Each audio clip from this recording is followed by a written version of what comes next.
Hello students, कैसे हैं आप सब। स्वागत है आपका मेरे YouTube channel NCERT maths class पे। पिछले वीडियो में अपनी एनसीईआरटी क्लास 11th मैथ्स में चैप्टर नंबर 14 में मिसलेनियस एग्जाम्पल विविध उदाहरण कंप्लीट कर लिए थे। ठीक है जी। अगर आपको वो वाला वीडियो देखना है तो आप ऊपर जाके प्लेलिस्ट में देख सकते हैं। प्लेलिस्ट के अंदर आपको 11th क्लास के सारे चैप्टर अलग से, 12th क्लास के सारे चैप्टर अलग से और 10th क्लास के सारे चैप्टर अलग से सीरियल वाइज मिलेंगे। इवन आपको चैप्टर के अंदर पूरी एक्सरसाइज भी क्या मिलेगी, सीरियल वाइज मिलेगी। आप किसी भी क्लास के अंदर कोई से भी चैप्टर में कोई सी भी एक्सरसाइज के अंदर कोई सा भी क्वेश्चन या एग्जाम्पल देखना चाहते हैं तो आप ऊपर जाके प्लेलिस्ट में सिंगल क्लिक पे देख सकते हैं। ठीक है जी। आज के इस वीडियो में अपन एनसीईआरटी क्लास 11th मैथ्स में चैप्टर नंबर 14 में विविध प्रश्नमाला मिसलेनियस एक्सरसाइज कंप्लीट करेंगे। इसी के साथ ये चैप्टर भी क्या हो जाएगा, कंप्लीट हो जाएगा। जिसका पहला क्वेश्चन मैंने बोर्ड पे लिख रखा है। देखो क्या कह रहा है कि निम्न कथनों के निषेधन लिखे ना। नीचे जो स्टेटमेंट दे रखे हैं आपको उनके नेगेशन लिखने, निषेधन लिखने। निषेधन लिखने के 2-3 तरीके बताए थे मैंने आपको।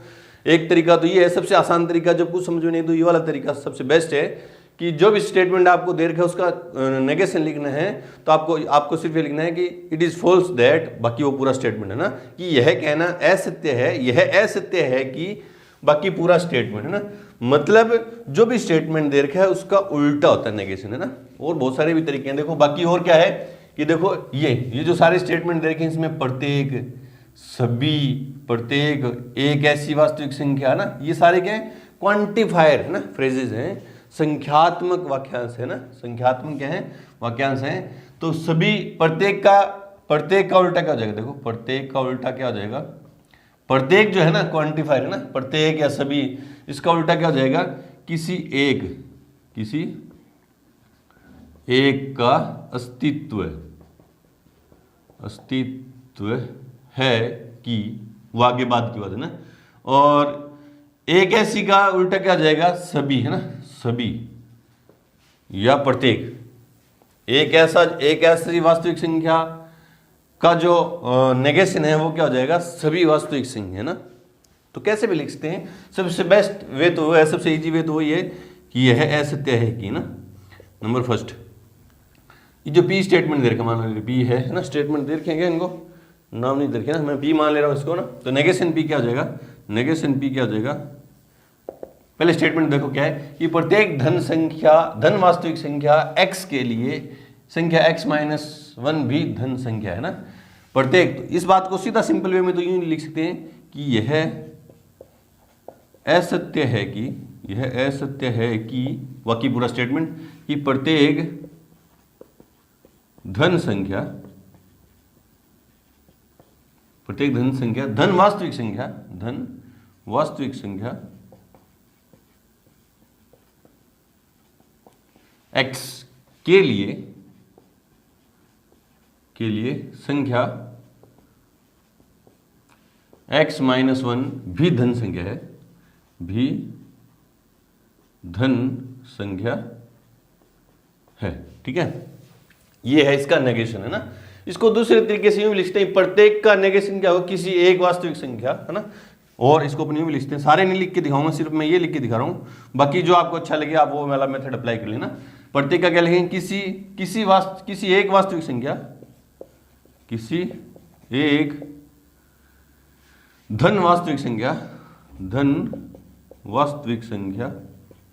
प्रत्येक का नेगेशन क्या होगा, किसी एक धन है ना, किसी एक वास्तविक संख्या का x, किसी एक वास्तविक संख्या x का अस्तित्व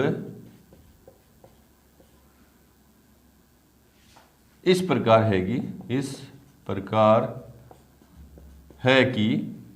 x-1 धन का उल्टा क्या हो जाएगा, ऋण संख्या है, धन संख्या नहीं है, या धन संख्या नहीं है। नेगेशन हो गया ना इसका। इन दोनों जो स्टेटमेंट मैंने लिखे हैं ये दोनों ही नेगेशन है, किसके, पी के नेगेशन है, और दोनों का मतलब सेम है ना। वापिस पढ़ के देख लो, यह असत्य है कि, इस बात को असत्य है, फॉल्स प्रूफ कर दिया, फॉल्स बोल दिया अपने कि प्रत्येक धन संख्या x के लिए x-1 भी धन संख्या ना। प्रत्येक का को फॉल्स बोल दिया तो कोई एक, उसको फॉल्स बोलने के लिए कोई एग्जाम्पल देना पड़ेगा ना, कोई एक एग्जाम्पल देना पड़ेगा। वही मैंने बोला दूसरे स्टेटमेंट के कि किसी एक x का अस्तित्व इस प्रकार है कि x-1 धन संख्या नहीं। तो दोनों का मतलब सेम है। सबसे इजी वे तो यही है, कुछ जब आपको कुछ दिमाग ही नहीं लगाना कि यह असत्य है कि, और पूरा स्टेटमेंट लिख दो ना, या फिर अपन जो क्वांटिफायर है उनके क्या लिखेंगे, नेगेशन इस तरह से लिख देंगे। सेकंड में देखो, ये मान ले रहा हूं क्यू स्टेटमेंट है, सेकंड वाला क्या है कि सभी बिल्लियां खरोंचती है ना, सभी बिल्लियां खरोंचती हैं। इसको यूं लिख दो, यह असत्य है कि सभी बिल्लियां खरोंचती हैं, या उसका जो क्वांटिफायर है उसका नेगेशन क्या होगा, किसी एक बिल्ली का अस्तित्व इस प्रकार है, किसी एक बिल्ली का अस्तित्व इस प्रकार है कि वो खरोंचती नहीं है ना। तो अपन वही लिखेंगे पर ये वाला जो स्टेटमेंट ना, यह असत्य है कि सभी बिल्लियां खरोंचती हैं, सभी बिल्लियां खरोंचती हैं, खरोंचती है ना। मतलब इसका उल्टा, इसका जो अर्थ है वो यही हुआ कि किसी एक बिल्ली का, कोई एक बिल्ली इस प्रकार से है जो खरोंचती नहीं है। थर्ड देखो, इसको मैं आर मान ले रहा हूं, तो इसका नेगेशन क्या हो जाएगा, नेगेशन आर। प्रत्येक वास्तविक संख्या x के लिए या तो x बड़ा है 0 से, या x क्या है, छोटा है 0 से, है ना। इसका उल्टा क्या हो जाएगा कि यह असत्य है, यह असत्य है कि प्रत्येक वास्तविक संख्या x के लिए, प्रत्येक वास्तविक संख्या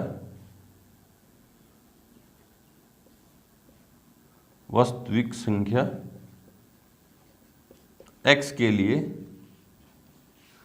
के लिए या तो x ग्रेटर देन 0, या तो x ग्रेटर देन 1, या x लेस देन 1, ऐसा तो होगा, नेगेशन है इसका। और नंबर 4, इसको मैं s मान ले रहा हूं, है ना, इस स्टेटमेंट को x मान ले रहा हूं, तो इसका नेगेशन क्या हो जाएगा, नेगेशन s क्या हो जाएगा, एक ऐसी वास्तविक संख्या x का अस्तित्व है कि x जो है ग्रेटर देन 0 और लेस देन 1, है ना। यह असत्य है कि, यह असत्य है कि एक ऐसी वास्तविक संख्या, एक ऐसी वास्तविक संख्या, इट इज फॉल्स दैट, और पूरा स्टेटमेंट है ना, वास्तविक संख्या x का अस्तित्व, एक वास्तविक संख्या x का अस्तित्व है कि 0 से ग्रेटर x और लेस है 1 से ना, इस तरह से लिखेंगे। ये है नेगेशन। चलो करते हैं इसका क्वेश्चन नंबर 2। उससे पहले वीडियो को रोकें और नोट करें। क्वेश्चन नंबर 2 देखो क्या है कि निम्न पर सहप्रतिबंध कथनों में से प्रत्येक का विलोम तथा प्रतिधनात्मक कथन लिखिए ना। नीचे जो स्टेटमेंट दे रखे हैं उनका कन्वर्स लिखना है अपन को, और उसका कॉन्ट्रा पॉजिटिव स्टेटमेंट लिखना है ना। और आपको पता है कि जो स्टेटमेंट इफ देन से कनेक्ट हो ना, इफ देन से कनेक्ट हो, उनके अपन कन्वर्स और कॉन्ट्रा पॉजिटिव स्टेटमेंट लिख सकते हैं ना। कैसे, इफ है ना, इफ पी देन क्यू कोई स्टेटमेंट है ना, तो उसका कन्वर्स क्या हो जाएगा, कन्वर्स क्या हो जाएगा, इफ क्यू देन पी, है ना। मतलब कोई स्टेटमेंट पी इंप्लाइज क्यू है तो उसका जो कन्वर्स है वो क्या हो जाएगा, क्यू इंप्लाइज पी, ठीक है।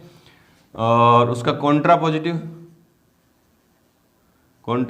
क्या हो जाएगा, क्या हो जाएगा, if negation Q then negation P. मतलब इसको यूं भी लिख सकते हैं कि negation Q implies negation P, है ना, नेगेशन पी। ये तो है कोई कन्वर्स उसका, है ना। और ये है क्या है, कॉन्ट्रा पॉजिटिव किसी भी स्टेटमेंट का, ठीक है। तो देखते हैं आंसर नंबर 1, है ना, क्या कह रहा है कि एक धन पूर्णांक अभाज्य संख्या है केवल यदि, ना, केवल यदि एक और समय के अतिरिक्त उसका कोई भाजक नहीं है। केवल यदि से इसको कनेक्ट कर सकता है इसको, है ना। इसको अपन यदि तो से अगर कनेक्ट करें तो स्टेटमेंट क्या हो जाएगा, पी, है ना। पी मान लेना स्टेटमेंट क्या है, यदि एक धन पूर्णांक क्या है, अभाज्य संख्या है तो, अभाज्य संख्या है तो एक और पूर्णांक समय के अतिरिक्त उसका कोई भाजक नहीं होगा ना। तो एक और पूर्णांक स्वयं के अतिरिक्त उसका कोई भाजक नहीं होगा, उसका कोई भाजक नहीं होगा। ये तो है स्टेटमेंट। अब इसका कन्वर्स कैसे हो जाएगा, इफ क्यू देन पी, बाद वाला स्टेटमेंट पहले आ जाएगा। देखो ये जो स्टेटमेंट है, यदि एक धन पूर्णांक अभाज्य संख्या, ये तो पी स्टेटमेंट है। तो उसके बाद एक और पूर्णांक समय के अतिरिक्त उसका कोई भाजक नहीं होगा, ये क्या है, क्यू स्टेटमेंट है। तो इसका जो है कन्वर्स है वो क्या जाएगा, कन्वर्स क्या हो जाएगा कि यदि किसी कोई पूर्णांक एक और समय के अतिरिक्त किसी पूर्णांक का, यदि किसी पूर्णांक का, थोड़ा सा खुद से भी दिमाग लगाए ना, किसी पूर्णांक का एक और स्वयं के अतिरिक्त कोई भाजक नहीं है, तो वह एक धन अभाज्य संख्या ना, यदि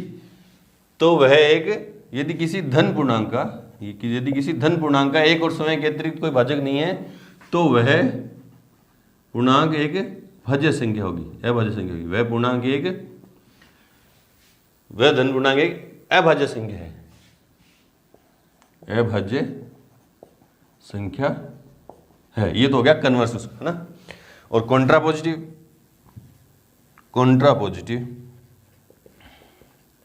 क्या हो जाएगा, नेगेशन क्यू है ना, negation q, if negation Q है ना।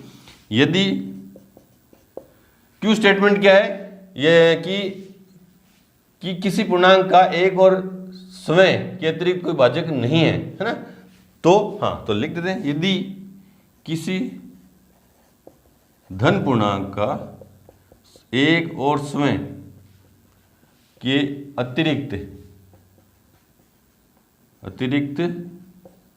कोई भाजक नहीं है, वो तो क्यू है, उसका नेगेशन क्या हो जाएगा, कोई भाजक है ना, कोई भाजक डिवीजर है, तो वह पूर्णांक अभाज्य नहीं है, अभाज्य संख्या नहीं है। ये हो गया इसका contrapositive. Negation q, if negation Q then negation p, या negation Q implies negation P, है ना, इस तरह से लिखेंगे। सेकंड में जो है स्टेटमेंट वो क्या है, मैं समुद्र तट पर जाता हूं जब कभी धूप वाला दिन होता है ना, मतलब यदि धूप वाला दिन होता है, इसको अपन यूं भी लिखते हैं, ये इसको मैं क्यू मान ले रहा हूं, ये मान लो स्टेटमेंट क्या है, क्यू है, ये पी था तो पी को इस तरह से भी अपन लिख देते, और ये क्यू है तो क्यू को किस तरह से लिख देंगे, यदि जब कभी धूप वाला दिन होता है, यदि जब कभी धूप वाला दिन होता है, तो मैं समुद्र तट पर जाता हूं, तो मैं समुद्र तट पर जाता है ना। तो देखो ये क्या है, P इंप्लाइज क्यू हो ना, P इंप्लाइज क्यू हो तो P जो है वो तो क्या है, सफिशिएंट कंडीशन है, और Q जो है वो क्या है, नेसेसरी कंडीशन है। तो ये क्या है, सफिशिएंट है ना, आवश्यक प्रतिबंध है ना, पर्याप्त प्रतिबंध है। जब कभी धूप वाला दिन होता है वो पर्याप्त प्रतिबंध है, किसके लिए, मैं समुद्र तट पर जाता हूँ ना, उसके लिए। तो इसका कन्वर्स क्या हो जाएगा, negation, if P then Q का नेगेशन क्या होगा, इफ Q, यदि मैं समुद्र तट पर जाता हूं, यदि मैं समुद्र तट पर जाता हूं, तो धूप वाला दिन होता है ना, तो धूप वाला दिन होता है, ये इसका कन्वर्स हो गया। और कॉन्ट्रापोजिटिव नेगेशन क्यू ना, नेगेशन क्यू क्या होगा, यदि मैं ना, नेगेशन क्यू, यदि मैं समुद्र तट पर नहीं जाता, यदि मैं समुद्र तट पर नहीं जाता, तो धूप वाला दिन नहीं होता है ना। Negation Q implies negation P है ना, कॉन्ट्रापोजिटिव कहिए तो थोड़ी है, तो धूप वाला दिन नहीं होता है ना, नहीं होता है। अब आपको अगर नेगेशन लिखना नहीं आ रहा है तो आप ये नहीं कर पाएंगे, कॉन्ट्रा पॉजिटिव वगैरह, है ना। तो पहले आप नेगेशन नहीं आ रहा, उनको जाके आप नेगेशन वाला जो टॉपिक है वो देखें ध्यान से। थर्ड स्टेटमेंट देखते हैं क्या है, Q if P Q R मान लो ना, यदि इफ देन में है ये, तो यदि बाहर गर्म है तो आपको प्यास लगती है, इसका नेगेशन, इसका कन्वर्स पहले लिख दो ना, क्योंकि ये इफ देन में है ये ना, ये इफ देन में नहीं थे, पहले इन स्टेटमेंट को अपने इफ देन में कन्वर्ट किया, फिर इनका कन्वर्स और कॉन्ट्रा पॉजिटिव लिखा ना, ये खुद इफ देन में दे रखा है ना, तो सीधा कन्वर्स लिख रहा हूं इसका मैं। कन्वर्स क्या है, यदि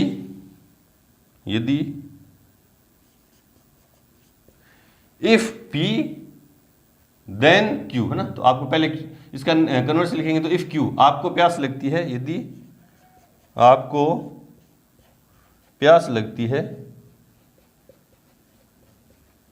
तो बाहर गर्म है, तो बाहर गर्म है ना, ये तो हो गया इसका कन्वर्स। और कॉन्ट्रा पॉजिटिव क्या हो जाएगा, कॉन्ट्रा पॉजिटिव क्या हो जाएगा, इफ नेगेशन क्यू, यदि नेगेशन क्यू क्या, आपको प्यास नहीं लगती है, यदि आपको प्यास नहीं लगती है तो बाहर गर्म नहीं है, तो बाहर गर्म नहीं है ना, इस तरह से लिखिए। चलो जी करते हैं क्वेश्चन नंबर थर्ड। उससे पहले वीडियो को रोकें और नोट करें। क्वेश्चन नंबर थर्ड देखो क्या कह रहा है कि निम्न कथनों में से प्रत्येक को यदि पी तो क्यू के रूप में लिखे ना। नीचे जो स्टेटमेंट दे रखे हैं आपको, आपको इफ पी देन क्यू की फॉर्म में आपको इनको कन्वर्ट करना है, लिखना है ना। तो देखते हैं इफ पी, पहले आपको पी और क्यू स्टेटमेंट की आपको पहचान करनी है ना, पी और क्यू की आपको क्या करनी है, पहचान करनी है। फिर आपको देखना है कि आवश्यक प्रतिबंध कौन सा है और पर्याप्त कौन सा है ना, पर्याप्त कौन सा है। तो मान लो ये स्टेटमेंट पी है, तो आंसर में है ना फर्स्ट नंबर पी है ना। आप अपन सीधा लिखेंगे ना, क्या है, सर्वर पर लॉग ऑन, सर्वर पर लॉग ऑन करने के लिए पासवर्ड होना आवश्यक है ना। तो आपको देखो सफिशिएंट कंडीशन क्या है कि सर्वर पर आपको लॉग ऑन करना है, उसके लिए आपको क्या चाहिए, पासवर्ड होना चाहिए ना, पासवर्ड होना चाहिए। यदि आप सर्वर पर लॉग ऑन हैं तो आपको पासवर्ड है ना, पासवर्ड निश्चित तौर पर पता है ना, निश्चित तौर पर पता है ना, पता है ना। भी आप सर्वर पर लॉग ऑन हैं तो आपको पासवर्ड तो पता है, तभी तो आप लॉग ऑन हैं, है ना। ये क्या है नेसेसरी कंडीशन है, पासवर्ड पता होना आपका क्या है, नेसेसरी कंडीशन है। और ये क्या है, पर्याप्त कंडीशन है। कौन सी, आप सर्वर पर लॉग ऑन है, अगर ये है आपके पास तो आप ये लॉग ऑन कर सकते हैं ना, ठीक है।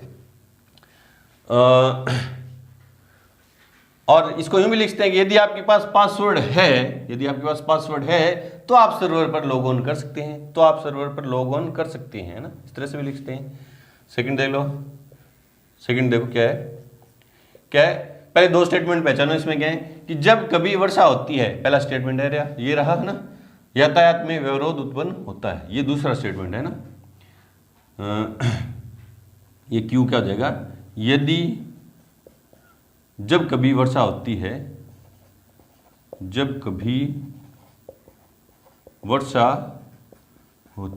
है ना। हर कहीं ये मैथमेटिकल में अंदर घुसने की कोशिश बनती है। और कुछ कॉमन सेंस भी देखो ना, इसमें कॉमन सेंस है कि वर्षा होती है तो यातायात में व्यवरोध उत्पन्न होता है। ये थोड़ी लिख देंगे अपन कि यातायात में व्यवरोध उत्पन्न होता है तो वर्षा होती है, तो नहीं होती भी। जब कभी वर्षा होती है तो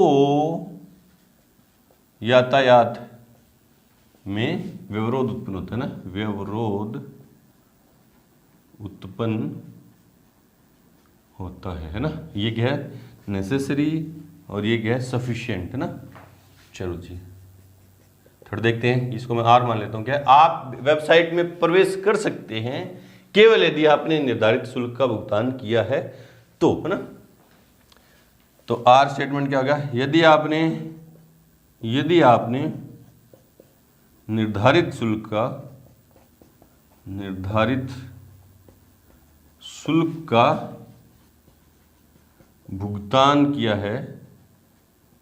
भुगतान किया है तो आप वेबसाइट में प्रवेश कर सकते हैं। तो आप वेबसाइट में प्रवेश कर सकते हैं ना, प्रवेश कर सकते हैं, है ना, कर सकते हैं, है ना। वेबसाइट भुगतान करने से पहले तो वेबसाइट के अंदर प्रवेश कर ही नहीं सकते। तो इफ देन में आपने कन्वर्ट कर दी, है ना, तीनों स्टेटमेंट। चलो जी करते हैं क्वेश्चन नंबर 4। उससे पहले वीडियो को रोकें और नोट करें। क्वेश्चन नंबर 4 देखो क्या कह रहा है कि निम्न कथनों में से प्रत्येक को P यदि और केवल यदि Q के रूप में लिखे ना। नीचे जो स्टेटमेंट दे रखे हैं आपको उनको P if and only if Q के रूप में आपको उनको डिनोट करना है ना। और किन किन स्टेटमेंट को अपन P और Q, P if and only if Q के रूप में लिख सकते हैं। यदि देखो यदि P इंप्लाई करे Q को, P ये बताए कि Q होगा, एंड है ना, एंड Q इंप्लाई करे P को, Q ये बताए कि P भी होगा, तो अपन क्या कर सकते हैं, P if and only if, है ना, ओनली इफ Q के रूप में लिख सकते हैं ना। मतलब P डबल बे इम्प्लीकेशन Q के रूप में इनको लिख सकते हैं कि P तो Q को इम्प्लाई कर रहा है और Q P को इम्प्लाई कर रहा है। उस कंडीशन में अपन ये statement P if and only if Q के रूप में लिख सकते हैं ना। तो देखते हैं कर रहे हैं कि नहीं ना। आंसर नंबर फर्स्ट, ये मान ले रहा हूँ स्टेटमेंट क्या है, P है, ठीक है। क्या है कि यदि आप दूरदर्शन देखते हैं, दूरदर्शन मतलब टीवी देखते हैं, तो आपका मन मुक्त होता है। इफ P देन Q, है ना, इफ P देन Q हो गई, ठीक है। तथा यदि आपका मन मुक्त होता है तो आप दूरदर्शन देखते हैं। और दूसरी साथ ही साथ क्या दे दिया उसने कि इफ Q देन P, है ना। तो उसको अपन क्या लिख देंगे, if P if and only if P यदि और केवल यदि Q के रूप में लिख देंगे ना। तो अपन इसको क्या लिखेंगे, आप दूरदर्शन देखते हैं, आप, ये स्टेटमेंट P है और ये क्या है, Q है। आप दूरदर्शन मतलब टीवी देखते हैं यदि और केवल यदि आपका मन मुक्त होता है ना, आपका मन मुक्त होता है, मन मुक्त होता है ना। ये हो गया यदि और केवल यदि से अपने इस स्टेटमेंट को लिख दिया ना कि P तो इंप्लाई कर रहा है Q को एंड Q इंप्लाई कर रहा है P को, तो उसको अपन P if and only if Q के रूप में लिख देंगे, ठीक है। ये P स्टेटमेंट है ना, ये मान ले रहा हूँ Q है ना, ठीक है। क्या कह रहा है, आपके द्वारा A ग्रेड प्राप्त करने के लिए अनिवार्य और पर्याप्त ना, आवश्यक और पर्याप्त प्रतिबंध है कि आप गृह कार्य नियमित रूप से करते हैं। अनिवार्य, आवश्यक और पर्याप्त प्रतिबंध का मतलब क्या है, यदि आपने A ग्रेड प्राप्त की है तो आपने गृह कार्य नियमित रूप से करते हैं, और आप यदि आप गृह कार्य नियमित रूप से करते हैं तो आप A ग्रेड प्राप्त करेंगे। यही मतलब है इसका ना। अनिवार्य और पर्याप्त का मतलब sufficient, necessary and sufficient condition का मतलब क्या है, यही है ना। तो ये P स्टेटमेंट है, वो क्या है, Q ना। इस बात को अपन यूं भी लिखते हैं ना, इस बात को अपन यूं भी लिखते हैं कि यदि आपका मन मुक्त होता है यदि और केवल यदि, ये इस स्टेटमेंट को अपन यूं भी लिख सकते थे कि आपका मन मुक्त होता है यदि और केवल यदि आप दूरदर्शन देखते हैं। तो दोनों तरह से लिख सकते हैं ना इसको। तो Q की बात करें अगर अपन, है ना, तो क्या है, आप A ग्रेड प्राप्त करते हैं, है ना, आप A ग्रेड प्राप्त करते हैं यदि और केवल यदि और केवल यदि आपने गृह कार्य नियमित रूप से किया है ना। या आप A ग्रेड प्राप्त करेंगे यदि आप गृह कार्य नियमित रूप से करेंगे, है ना। यदि और केवल यदि आपने गृह कार्य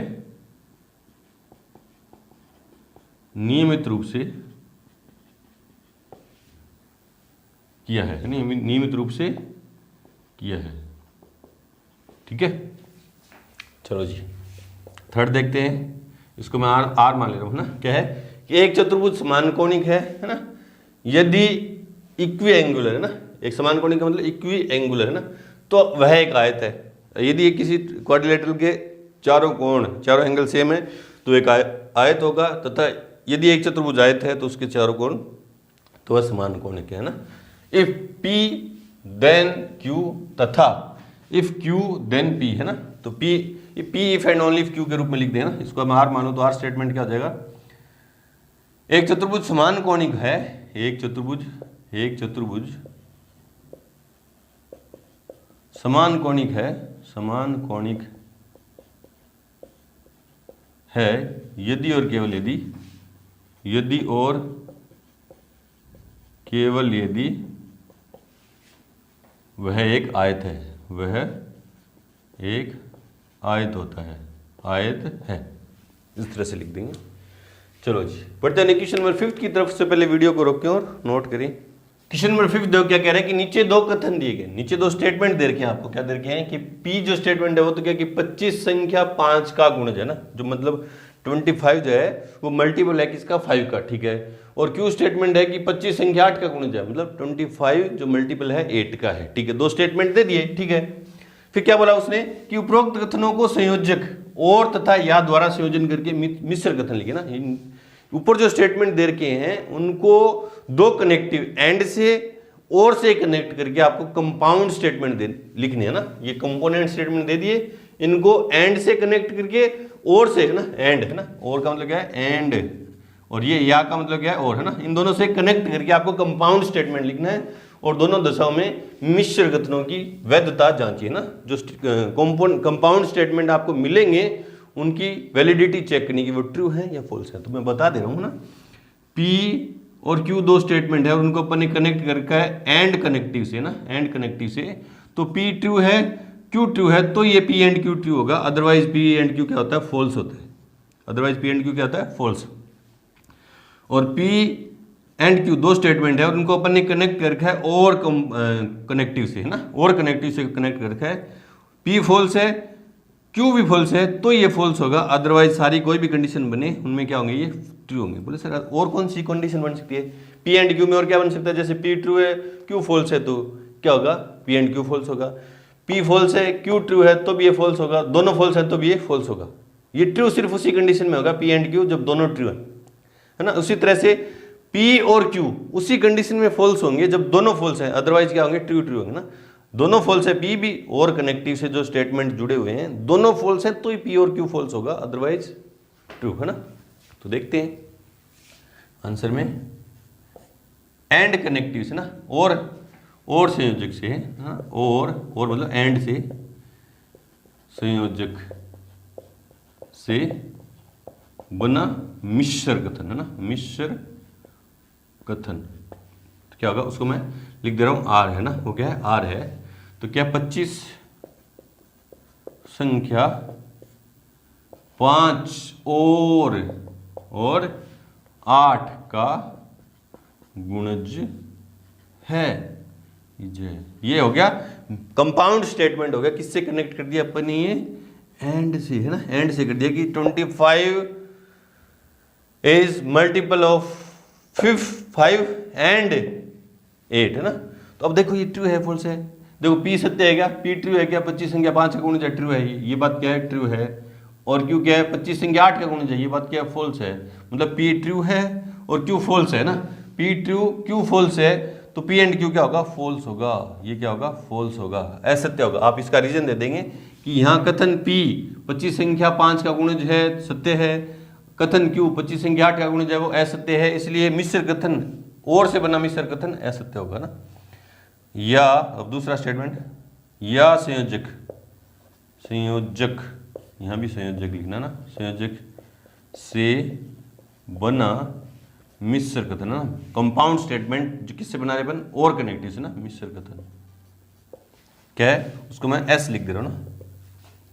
क्या कि 25 संख्या 5 या 8 का गुणज है ना, ये और कनेक्टिव से लिख दिया ना, और कनेक्टिव या से ना, या से। अब देखो P ट्रू है Q फॉल्स है ना, P ट्रू है Q फॉल्स है, P ट्रू है Q फॉल्स है। ये फॉल्स कब होगा जब दोनों फॉल्स होंगे, उनमें से एक भी ट्रू होगा तो P और Q क्या हो जाएगा ट्रू हो जाएगा, ये क्या है सत्य है ना। इसका रीजन आप क्या देख सकते हो, यहाँ P कथन सत्य है Q कथन असत्य है, इसलिए या संयोजक से बना कथन क्या होगा सत्य होगा। इस तरह से करेंगे। चलो जी बढ़ते हैं क्वेश्चन नंबर 6 की तरफ। से पहले वीडियो को रोकें और नोट करें।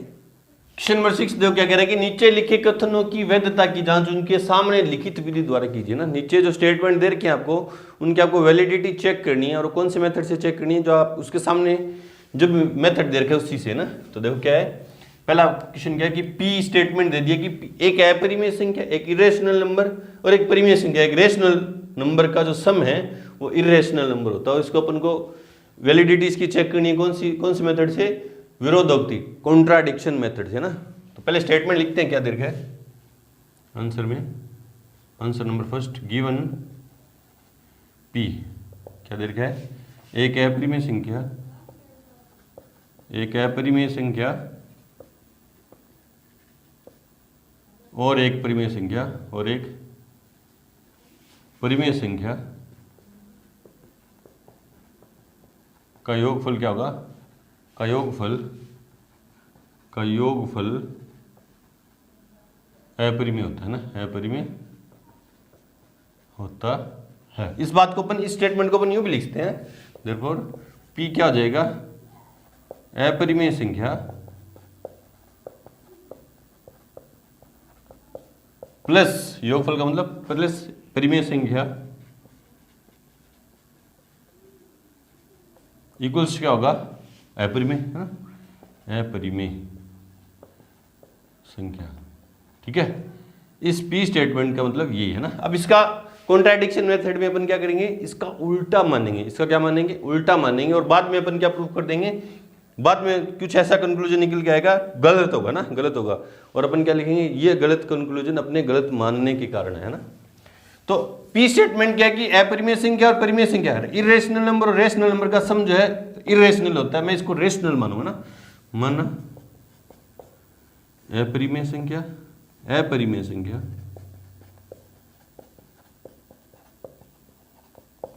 प्लस परिमेय संख्या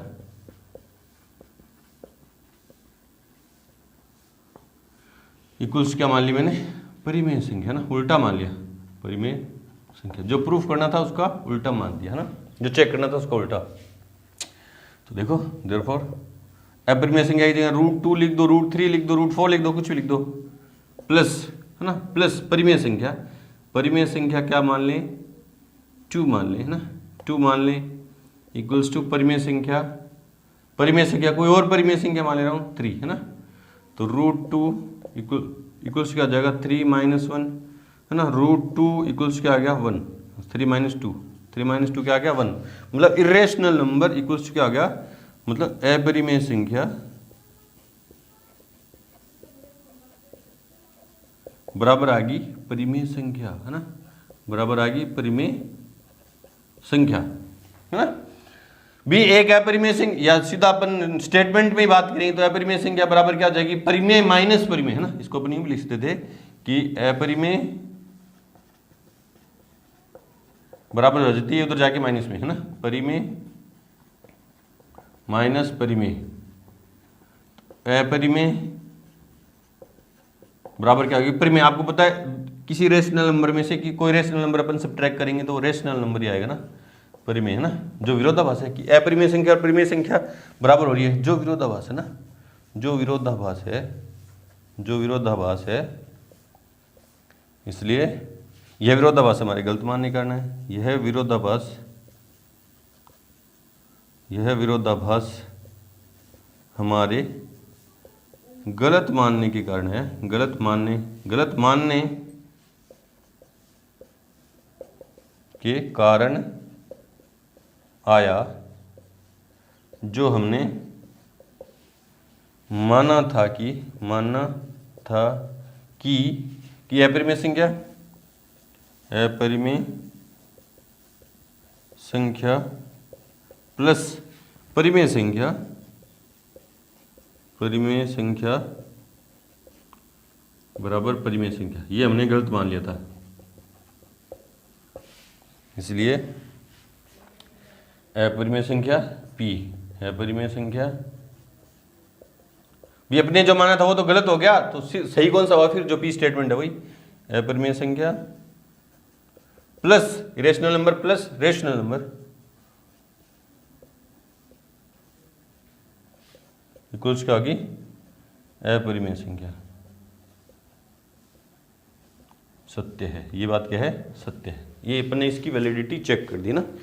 सेकंड पार्ट देखते हैं, सेकंड पार्ट देखते हैं इसका, सेकंड पार्ट देखते हैं।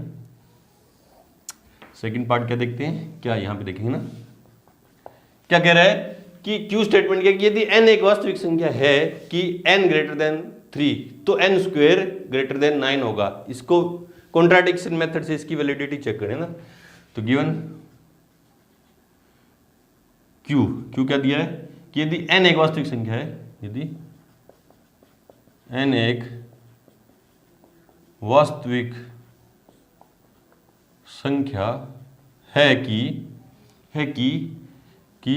n ग्रेटर देन 3 कोमा तो n स्क्वायर ग्रेटर देन क्या होगा, 9 होगा। इसको चेक करना, इसका उल्टा मानेंगे बना ना, इसका उल्टा मानेंगे। माना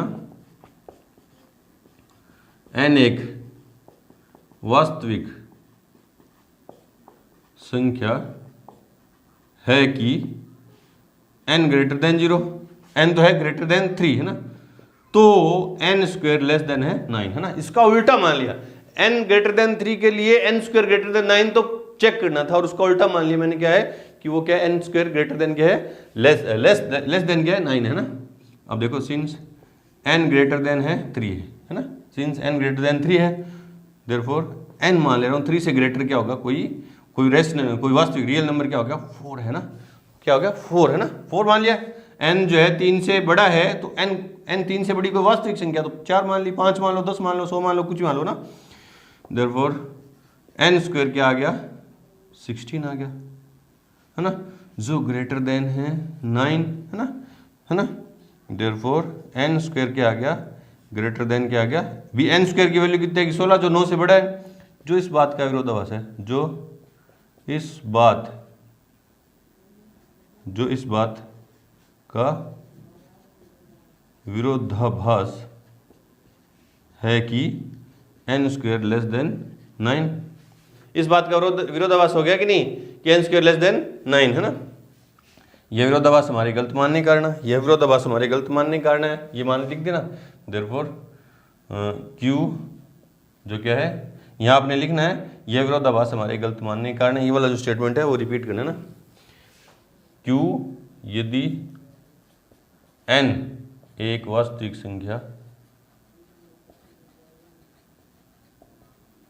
संख्या है कि n ग्रेटर देन 3 तो n स्क्वायर ग्रेटर देन 9 होगा। ये बात क्या है, सत्य है। इस तरह से करेंगे। चलो जी करते हैं इसका लास्ट क्वेश्चन, उससे पहले वीडियो को रोकें और नोट करें।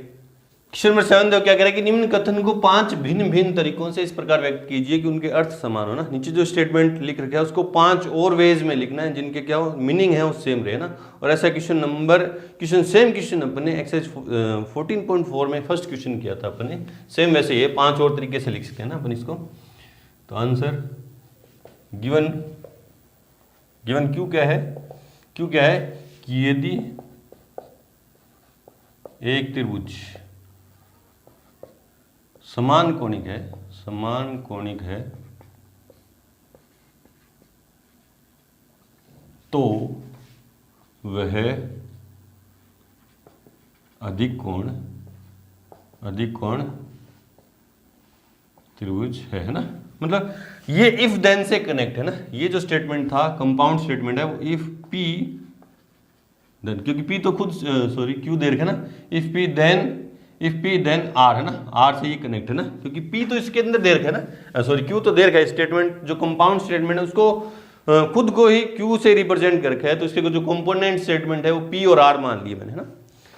तो इसका फर्स्ट वे है ना, पहला तरीका क्या होगा कि P इंप्लाइज क्यों ना, P इंप्लाइज आर है ना। क्या एक त्रिभुज समान कोणिक है, एक त्रिभुज समान कोणिक है, इंप्लाइज को हिंदी में क्या बोलते हैं, अंतर्भाव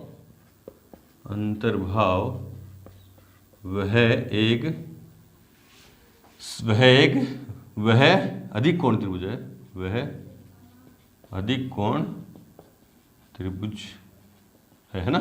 ठीक है, फर्स्ट वे तो ये हो गया। और सेकंड वे क्या होता है, P इज सफिशिएंट ना, सफिशिएंट कंडीशन फॉर Q, ये भी लिखते हैं, सॉरी R है ना, R, क्योंकि Q नहीं R है ना। तो P कौन है, ये एक त्रिभुज समान कोणिक है, एक त्रिभुज समान कोणिक है, समान कोणिक है, पर्याप्त है कि इस बात के लिए, या पर्याप्त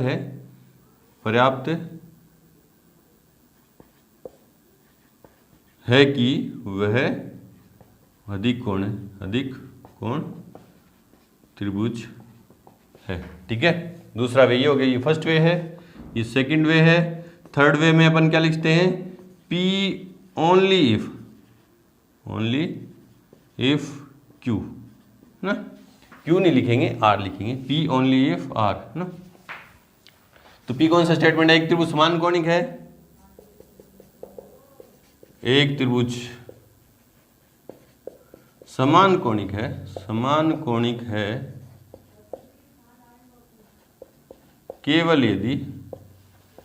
केवल यदि वह अधिक कोण त्रिभुज है, केवल यदि वह अधिक कोण त्रिभुज है। थर्ड वे ये हो गया। फोर्थ वे में क्या लिखेंगे, फोर्थ वे क्या था, ये है ना कि Q इज नेसेसरी है ना, नेसेसरी कंडीशन फॉर P है ना। तो Q पहले Q लिखेंगे, Q क्या है, एक त्रिभुज अधिक कोण त्रिभुज है, एक त्रिभुज अधिक कोण त्रिभुज है, अधिक कोण त्रिभुज है। यह आवश्यक है कि, यह आवश्यक है कि वह समान कोणिक त्रिभुज है, कि वह समान कोणिक त्रिभुज है ना, समान कोणिक त्रिभुज है। ठीक है, फिफ्थ क्या गया, वे क्या हो गया, कॉन्ट्रापोजिटिव मेथड जो है वही हो गया, negation Q implies, if negation Q, sorry if negation R then negation P है ना। यदि एक त्रिभुज अधिक कोण त्रिभुज नहीं है, एक त्रिभुज, बोले सर राइटिंग थोड़ी सी खराब है, राइटिंग पे मत जाओ, मैं बोल रहा हूँ उसी पे जाओ ना, बोल रहा हूँ रिपीट, बार बार रिपीट कर रहा हूँ बोल के, आप उसको देख सकते हो, सुन सकते हो ना। यदि एक त्रिभुज अधिक कोण त्रिभुज नहीं है, अधिक कोण त्रिभुज नहीं है, तो वह समान कोणिक त्रिभुज नहीं है, तो वह समान कोणिक त्रिभुज नहीं है ना। इस तरह से पांचवे में किसी कोई स्टेटमेंट इफ देन से कनेक्ट है, कंपाउंड स्टेटमेंट इफ देन से कनेक्ट है, तो उसको अपन 5 डिफरेंट वे में लिख सकते हैं, जिनके मीनिंग क्या है, सबके मीनिंग, इन सबके मीनिंग क्या है, यही है जो ये दे रहा ना। चलो जी, तो यहाँ पे आके हमारी मिसलेनियस एक्सरसाइज चैप्टर 14 की मिसलेनियस एक्सरसाइज कंप्लीट हुई। इसी के साथ हमारा चैप्टर नंबर 14 भी कंप्लीट हुआ। उम्मीद करता हूँ कि आपके सारे कॉन्सेप्ट क्लियर हो गए होंगे। अगर आपके सारे कॉन्सेप्ट क्लियर अच्छे से हो रहे हैं, आपको अच्छे से समझ में आ रहा है सारे जो मैं बता रहा हूँ सारे कॉन्सेप्ट, तो आप प्लीज़ चैनल को ज़्यादा से ज़्यादा शेयर करें, सब्सक्राइब करें और अपने फ्रेंड्स को भी बताएं, जिससे वो भी क्या है इस चैनल का फ़ायदा उठाएं ना। चलो जी, तो मिलते हैं अपनी 11th क्लास के चैप्टर नंबर 15 के साथ, तब तक के लिए गुड लक, थैंक यू।